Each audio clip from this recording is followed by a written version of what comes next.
«Toma a tu mocoso y vete al infierno», gritó mi esposo durante el juicio de divorcio. Pero cuando la jueza leyó mi herencia, la sala entera se congeló. Todos se quedaron helados. La jueza, el secretario, la taquígrafa del tribunal, cuyos dedos se detuvieron a media frase sobre las teclas. Incluso el abogado de Javier, el hombre de la sonrisa burlona y el traje gris que había pasado los últimos 40 minutos actuando con total seguridad, se quedó completamente inmóvil. Mi hijo hundió la cara en mi hombro. Puse mi mano en su nuca. Lo mantuve allí y no me moví. Javier estaba de pie en la mesa del demandante, con el pecho erguido y la mandíbula apretada. La postura de un hombre que ya ha escrito el final de la historia en la que se encuentra. Había mantenido esa postura toda la mañana. La había mantenido en diversas configuraciones durante 6 meses. Desde que entró en nuestra cocina un martes por la tarde y pidió el divorcio, como quien pide la cuenta en un restaurante, listo para irse, mentalmente ya ausente. Aún no había visto mi expediente. La jueza pasó una página, luego otra. Sus cejas se levantaron, ligeramente, la expresión contenida de una profesional que se encuentra con algo inesperado, y lo nota sin dramatismo. «Hay algo más», dijo. «Necesito hablarles de mis manos antes de contarles cualquier otra cosa. He limpiado casas desde que tenía 23 años. Limpieza profesional, residencial y algo de comercial ligero. De 3 a 4 clientes al día. El tipo de trabajo que se acumula en el cuerpo con el tiempo. Como todo trabajo físico. En mis nudillos. En el dolor específico que comienza en la base de mi columna vertebral alrededor de las 2 de la tarde y está completamente presente para cuando llego a casa. Mis manos no son suaves. No lo han sido en 11 años. Son las manos de una mujer que trabaja, un hecho con el que he hecho las paces, y al que Javier, en los años que estuve con él, hacía referencia con una frecuencia que ahora entiendo estaba diseñada para recordarme mi posición en relación con la suya. Mi nombre es Sofía Reyes. Tengo 34 años. Tengo un hijo de 6 años llamado Mateo que tiene la boca de su padre y mis ojos, y que esa mañana en la sala del tribunal corrió hacia mí, antes de que cualquiera de nuestros abogados hubiera dicho una palabra, y se apretó contra mi costado con la certeza corporal absoluta de un niño que ha decidido dónde se encuentra su seguridad. Lo mantuve allí. Lo había estado sosteniendo durante 6 meses. Quiero contarles sobre los 5 años anteriores a esa tarde de martes, porque son el contexto de todo lo que sigue. Javier Ramírez tenía 37 años cuando me casé con él. Era, y es, guapo de una manera específica y deliberada. El tipo de hombre que siempre ha entendido que su apariencia es una herramienta, y la ha utilizado con precisión. Trabaja en la gestión de la construcción. Es seguro de sí mismo, encantador y con don de gentes. El tipo de persona que habla con todos en una fiesta y hace que cada uno sienta que la conversación fue importante. También es el tipo de persona que siempre ha tenido una teoría sobre de quién es el dinero. Su dinero era suyo, un colchón, un recurso, algo que él gestionaba, sobre lo que decidía y que desplegaba según sus propios cálculos. Mi dinero era nuestro, una contribución al hogar, un recurso compartido, un fondo al que él accedía con la cómoda facilidad de alguien que nunca ha necesitado pedir permiso. Esto no era una pelea que tuviéramos, era una estructura en la que vivíamos. Lo fui entendiendo de forma gradual, de la manera en que entiendes las dimensiones de una habitación al recorrerla en la oscuridad, no viéndola claramente, sino encontrando sus bordes uno por uno. Limpiaba 3 casas los lunes, miércoles y viernes, y 4 los martes. Estaba en casa a las 4 en punto, lo que me daba tiempo suficiente para ducharme y empezar a preparar la cena, antes de tener que recoger a Mateo de casa de mi madre, y de que Javier llegara a casa de lo que fuera que él llamaba su inversión actual. Las inversiones eran la otra estructura. Javier había estado persiguiendo inversiones desde que lo conocía. Una sociedad en un restaurante que se disolvió después de 6 meses, con una pérdida de $12,000 dividida entre nosotros. Un consorcio inmobiliario que había requerido $18,000 de mis ahorros para participar y no había devuelto nada. Un plan de alquiler de equipo de construcción que no había entendido y al que había contribuido con $7,000, porque él lo había presentado como algo urgente y obvio, y mi vacilación como una falta de confianza. Cada uno me lo explicaba después de los hechos. Cada uno se describía como temporal. Cada uno, cuando fracasaba, se replanteaba como una experiencia de aprendizaje, o mala suerte, o la culpa de un socio que no había cumplido. Dejé de contar en $40,000. Seguí limpiando casas. La primera vez que lo olí fue un jueves de febrero. Había llegado tarde a casa, más tarde de lo habitual, algo que había dejado de registrar con precisión porque el seguimiento había empezado a sentirse como una especie de vigilancia. Y yo no quería ser esa persona. Me besó en la mejilla cuando entró, rutinario, correcto. Y en su cuello, justo debajo de la línea de la mandíbula, había un olor que no era su colonia, ni mi perfume, y que no era ambiguo para nadie que haya pasado el tiempo suficiente cerca de otra persona como para saber a qué huele. Me quedé de pie en la cocina, agarrada al borde de la encimera, y pensé en lo que acababa de registrar. Luego me dije las cosas razonables. Una colega, un abrazo, la proximidad en una situación de trabajo que no tenía otro significado. Me dije estas cosas con la diligencia específica de alguien que entiende que se está convenciendo a sí misma, y lo hace de todos modos porque la alternativa requiere una respuesta que aún no está lista para dar. No dije nada. Seguí observando.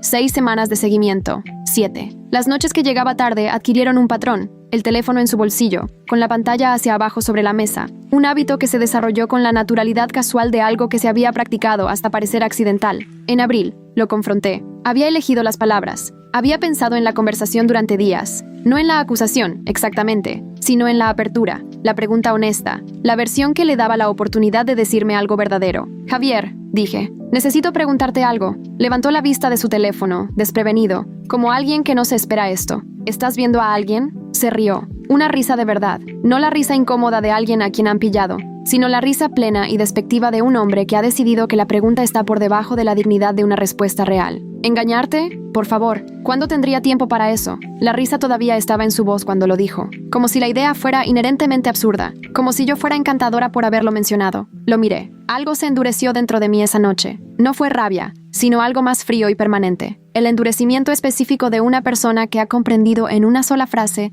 que la relación en la que está no es la que creía, que el hombre frente a ella ha decidido que no merece la verdad. No dije nada más. Me fui a la cama. Empecé a llevar un registro a la mañana siguiente. 2 meses después de esa conversación, llegó una carta de un despacho de abogados. Casi no la abrí. El correo legal tiene una particular cualidad de pavor que te hace querer dejarlo sobre la encimera durante 1 día o 2 antes de enfrentarlo. Pero la abrí esa tarde en la mesa de la cocina, con Mateo en la escuela y Javier en el trabajo. Mi tío Mauricio había muerto. Mauricio Reyes era el hermano menor de mi padre. Era un solitario. Así lo llamaba la familia. La palabra que usaban cuando querían decir que era difícil de entender y que estaba separado de nosotros de maneras que no podíamos explicar. Nunca se había casado. Había trabajado en la construcción durante 30 años y aparentemente había invertido lo que ganaba con la mentalidad de un hombre que no tenía en quién gastarlo y ninguna razón para apresurarse. Me había dejado algo, un terreno comercial en el centro de la ciudad, aproximadamente 2.800 metros cuadrados, actualmente arrendado. La carta del abogado decía: valoración de mercado actual pendiente de la tasación final del proceso sucesorio. Rango estimado, de 3.8 a 4.2 millones de dólares. Me senté en el suelo de la cocina. Me quedé allí sentada mucho tiempo.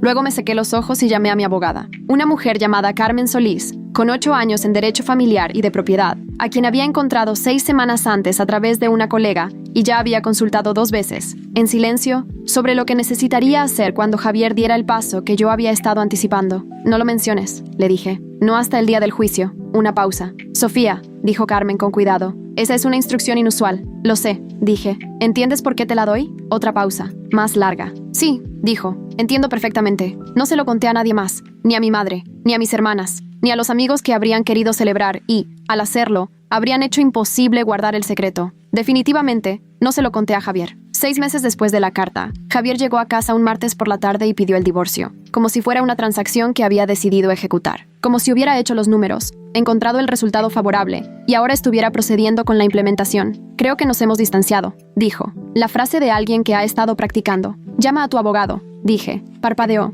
Había esperado otra cosa. Lágrimas, quizás. O la mudez helada de alguien que ha sido emboscado. Yo había estado esperando esto durante 6 meses. Había pasado 6 meses asegurándome de que no pudieran tomarme por sorpresa. Su abogado era un hombre llamado Rodolfo Vargas. Me enteré por Carmen 2 días antes de la primera audiencia. También me enteré por Carmen de que tenía un estilo profesional específico, agresividad en entornos privados, retrasos en el papeleo y una tendencia a presentar las posiciones de sus clientes como tan favorables que la parte contraria haría mejor en llegar a un acuerdo que en hacer perder el tiempo al tribunal. La reunión inicial fue en la oficina de Vargas, que al parecer había diseñado para ser visualmente intimidante. Muebles pesados, credenciales enmarcadas, la decoración específica de un hombre que cobra por la atmósfera. Empezó mirando los documentos que Carmen había presentado y luego a mí, por encima de sus gafas de lectura, con la sonrisa de un hombre que ha hecho un cálculo y ha encontrado las matemáticas cómodas. Mi cliente está dispuesto a ser generoso, dijo. Dado su perfil financiero, sin bienes, sin ahorros, sin cualificaciones profesionales, le ofrece $200 al mes de manutención. Es más de lo que la corte probablemente requeriría. La sonrisa se amplió ligeramente. Le sugiero que lo acepte antes de que se le acabe la paciencia. $200 al mes para la mujer que había puesto $40,000 en sus inversiones. Para la mujer que había limpiado 4 casas al día, para mantener el hogar mientras él perseguía negocios que se evaporaban. Para la mujer que estaba sentada en una silla frente a un abogado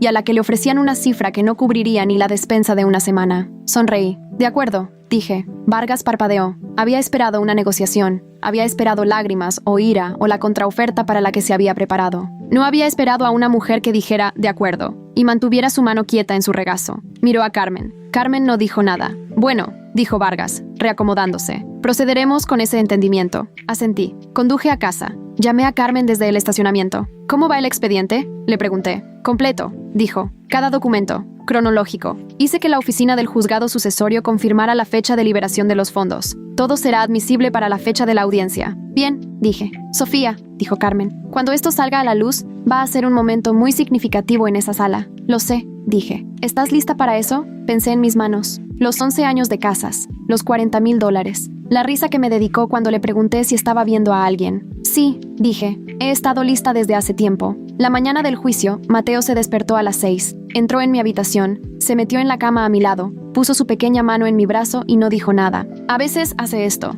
Aparece sin preguntar y ofrece su presencia sin palabras. Tiene 6 años y ya entiende cosas sobre el consuelo que algunos adultos nunca llegan a comprender. Le había dicho, de la manera honesta y apropiada para su edad que Carmen me había sugerido, que íbamos a ir a la corte ese día para hablar con un juez sobre nuestra situación familiar. Le había dicho que no tenía que preocuparse. Le había dicho que estaría allí mismo todo el tiempo. «¿Tienes miedo, mamá?», dijo contra la almohada. Pensé en la respuesta. «No», dije. «Sé lo que va a pasar». Pareció aceptar esto. Nos quedamos allí unos minutos más en el silencio de la mañana. Luego nos levantamos, nos vestimos y conduje hasta el juzgado con el expediente de Carmen en mi bolso y la calma específica de una persona que se ha preparado para algo tan completamente como la preparación lo permite y ahora simplemente espera a que comience. Javier ya estaba en el pasillo cuando llegamos. Me miró con la expresión que había estado usando desde el martes en que pidió el divorcio. Una especie de indiferencia asentada. La mirada de alguien que ha decidido que la transacción es una formalidad. Miró a Mateo con algo más complicado, brevemente, y luego desvió la mirada. Su abogado estaba a su lado con el traje gris,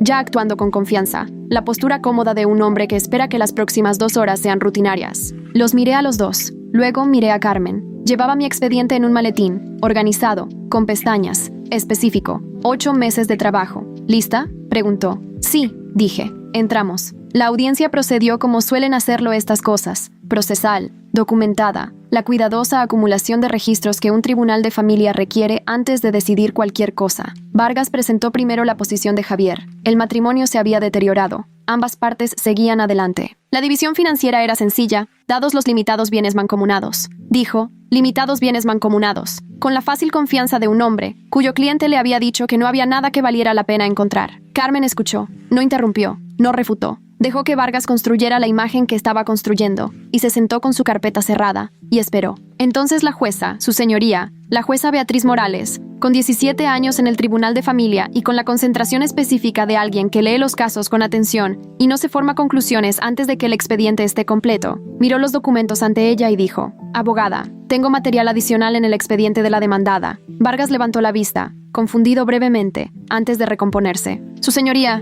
creo que todos los documentos se han presentado con antelación». «Estos fueron presentados con antelación», dijo la jueza Morales, «por la abogada de la demandada. Los estoy revisando ahora». Pasó una página, luego otra. Sus cejas, las cejas controladas y practicadas de una jueza que no actúa, se levantaron ligeramente. «Hay algo más», dijo. Javier se movió en su asiento. A mi lado, Mateo hundió la cara en mi hombro. «Señor Ramírez», dijo la jueza Morales, dejando la página y mirándolo directamente. «¿Estuvo usted empleado como supervisor de proyectos en la constructora García y asociados entre 2019 y 2022? Javier frunció el ceño. «Sí, porque la propiedad comercial que su esposa heredó de su difunto tío está actualmente arrendada a esa empresa». Miró el documento. El contrato de arrendamiento se firmó en 2019. Pagos mensuales de $45,000 pagados al patrimonio de Mauricio Reyes, retenidos en el proceso sucesorio durante el periodo de administración del patrimonio. Levantó la vista. Esos pagos ahora han sido liberados. Estamos hablando de $1.62 millones en ingresos de alquiler acumulados, la propiedad de su esposa. La sala no se movió. No quiero decir que la gente se quedó quieta. Quiero decir que la sala misma pareció detenerse. El aire, la luz, la cualidad particular de un espacio en el que algo significativo está ocurriendo, y todos los presentes lo entienden simultáneamente. A Javier se le fue el color por etapas, no de golpe. Primero se fue el calor, luego el tono subyacente, hasta que lo que quedó fue el específico blanco grisáceo de un hombre cuyo cuerpo ha redirigido sus recursos lejos de su rostro. Vargas emitió un sonido, no palabras, un sonido. «También hay un segundo documento», dijo la jueza Morales. Lo tomó. Su firma aparece en la autorización de renovación del contrato de arrendamiento de 2021. Como supervisor de proyectos para García y Asociados, usted confirmó la autorización confirmando los términos del contrato y la estructura de pago para la propiedad en esta dirección. Lo dejó sobre la mesa. La misma propiedad que su esposa ahora posee. Vargas puso su mano en el brazo de Javier. Carmen se puso de pie. Su señoría, también quisiera dirigir la atención de la Corte a la prueba F, un correo con fecha de hace 18 meses, enviado desde el correo electrónico de la empresa del señor Ramírez, en el que escribió, hizo una pausa, encontrando la línea, aunque sospecho que la había memorizado. Mi esposa podría tener una conexión con el difunto dueño del lote Reyes en la Avenida Central. Investigaré y confirmaré cuando sea apropiado. La sala absorbió esto. Ese correo electrónico fue enviado, continuó Carmen, hace exactamente 18 meses, 14 días antes de que el señor Ramírez presentara su petición inicial de divorcio, 12 días antes de que su abogado presentara a mi clienta una oferta de acuerdo de $200 al mes. Se sentó. La jueza Morales miró a Javier. Señor Ramírez, dijo, usted firmó documentos relacionados con un contrato de arrendamiento sobre una propiedad en la que tenía motivos para creer que su esposa podría tener un interés. Luego solicitó el divorcio 2 semanas después de un correo electrónico en el que declaraba que estaba investigando esa conexión y autorizó una oferta de acuerdo de $200 al mes a una mujer que tenía motivos para creer que acababa de heredar una propiedad de aproximadamente $4 millones. Javier abrió la boca. Nada. Vargas se inclinó, susurró. Javier negó con la cabeza una vez y luego se detuvo. La herencia es propiedad exclusiva de la demandada bajo los estatutos actuales, dijo la jueza Morales, con la finalidad rotunda de una jueza que ha llegado a una conclusión y ahora la declara para que conste en acta. No está sujeta a la división de bienes matrimoniales. Usted pagará $3.500 al mes de pensión alimenticia, más todos los gastos médicos y educativos documentados de Mateo Ramírez, a ser revisado anualmente. Lo miró fijamente. Si decide apelar cualquier parte de esta sentencia, le sugiero encarecidamente que primero consulte con un abogado penal sobre las posibles implicaciones del correo electrónico de la prueba F y los documentos de autorización del contrato de arrendamiento en lo que respecta al ocultamiento de información relevante durante el matrimonio. Esa podría ser una conversación que valga la pena tener antes de proceder. El mazo sonó. En el pasillo, intentó alcanzarme. Tenía la expresión de un hombre que ha perdido algo y aún no ha entendido que la pérdida es permanente. Todavía en la fase en la que cree que las palabras están a su disposición, que si encuentra las correctas, la situación se vuelve recuperable. Sofía, por favor, esto se me fue de las manos. ¿Puedo explicar el correo electrónico? No era lo que... Carmen se interpuso entre nosotros con la facilidad practicada de alguien que ha hecho esto muchas veces. No dejé de caminar. No miré hacia atrás. Mateo estaba a mi lado, su mano en la mía. Miraba al frente con la atención concentrada de un niño de 6 años que ha decidido seguir el ejemplo de su madre, y lo está haciendo bien. Mamá, dijo, mientras salíamos por las puertas del juzgado hacia la tarde. ¿Sí? ¿Estamos bien? Miré a mi hijo, la boca de su padre, mis ojos, la persona específica y particular que fue hecha en parte por las decisiones que yo había tomado, y en parte por cosas que no tenían nada que ver con las decisiones en absoluto. Sí, dije, estamos bien. Bien, dijo. Me tomó de la mano. Caminamos hacia el coche. Quiero hablarles del tío Mauricio porque se merece más que una línea. Tenía 61 años cuando murió. Nunca se casó, nunca tuvo hijos. Vivía en un apartamento cerca del terreno que había comprado en 1998 por $180,000, con 30 años de salarios de la construcción y la paciencia de un hombre que entendía que un buen terreno en una ciudad en crecimiento no se queda en $180,000 para siempre. Tenía un gato. Llamaba a mi padre 2 veces al año. Acudía a las reuniones familiares de vez en cuando y se quedaba en un rincón, con una cerveza en la mano, observando, y todos decían que era raro, distante y el solitario de la familia, y nadie le preguntaba en qué estaba pensando. Estaba pensando en el terreno. Estaba pensando en la apreciación compuesta y las estructuras de arrendamiento a largo plazo, y con la mentalidad de un hombre que ha decidido que lo más útil que puede hacer con el dinero es dejarlo en un buen lugar y esperar. Me lo dejó a mí, no a mis hermanas, no a mi madre, no a los primos que habían hablado con él más recientemente, ni a los parientes que se habían esforzado más. A mí. Le pregunté a su abogado, después de que se resolvió el proceso sucesorio, si Mauricio había dicho algo sobre por qué. El abogado, un hombre tranquilo llamado Pablo Estrada, que se había encargado de los asuntos de Mauricio durante 12 años, me miró por un momento. Pablo me dijo con cuidado que yo era la única en la familia que trabajaba con sus manos y no se disculpaba por ello. Me quedé con eso. Pensé en mis manos, las grietas, el dolor, los 11 años de casas. También dijo, añadió Pablo, que él había observado cómo tu marido hablaba de tu trabajo y quería que tuvieras algo que fuera enteramente tuyo. Había estado observando y sin decir nada, y construyendo algo para mí. No lloré en el despacho de Pablo. Lloré más tarde, en casa, en la mesa de la cocina donde Javier una vez se había reído de mí por hacerle una pregunta honesta. Lloré un rato, y luego paré. Preparé el almuerzo de Mateo para el día siguiente y me fui a la cama. El terreno está generando actualmente $45,000 al mes en ingresos por arrendamiento. Al contrato de arrendamiento con García y Asociados le quedan 4 años, después de los cuales tendré la opción de renovar o desarrollar. Carmen me ha puesto en contacto con un abogado de desarrollo inmobiliario llamado Rodrigo Vega, con 11 años de experiencia en bienes raíces comerciales, recomendado por 3 personas diferentes que conocen el sector, quien está revisando las opciones. El $1.620.000 en ingresos de alquiler acumulados está en una cuenta a mi nombre únicamente. El primer pago de la pensión alimenticia de Javier llegó el 1 del mes siguiente, puntual, lo cual su abogado aparentemente le había enfatizado como el estándar esperado. No sé qué pasó entre él y la mujer cuyo perfume olí en su cuello. No lo sé, y he descubierto, con cierta sorpresa, que no necesito saberlo. Esa puerta en particular se ha cerrado, y lo que hay detrás de ella es su problema ahora. Mateo empezó primer grado en septiembre. Le está yendo bien.